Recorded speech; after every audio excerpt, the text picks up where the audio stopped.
અમે બેઠા હતા ને આ ભાઈ આવી ગયા કાળું જબલું લઈને અમારે એમ કે લાયા હશે નાસ્તો ક્યાં તો એમને અંદરથી ખાટી ધજા અને બીજો ભાઈ લાયો ધજા કે હવે આપણે આખા ગામમાં ધજા ખોડવાની છે તો અમે કરવા માંડ્યા ધજા રેડી આ ભાઈને કીધું જલ્દી પૂરે ભાઈ ધજા રેડી કરો જલ્દી અને ધજા બધી રેડી થઈ ગઈ છે અને આ ભાઈને અમે રાખી દીધા ચોકીદારમાં તો ચોકીદાર ગામની બધી પ્રજાને બોલાવી લીધી અને ધજા એમને દઈ દીધી કીધું હાલો બધે બાંધવા જવાનું છે તો બધાને નોખી ધજા નોખું લોકેશન દઈ દીધું આ ભાઈને ચડાવી દીધા ધાબામાં ધજા હરખી કરવા માંડ્યા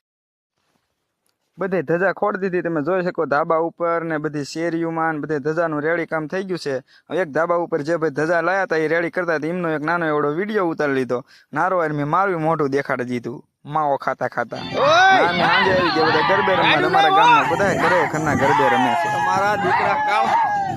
બધે કાળો વાહ છે ગરબે રમતા દાદા ની બે ઘુમરીયું હું મારી લો તી રૂમાલ લઈને બે ઘુમરીયું એમને મારી એમે ઘડી એમને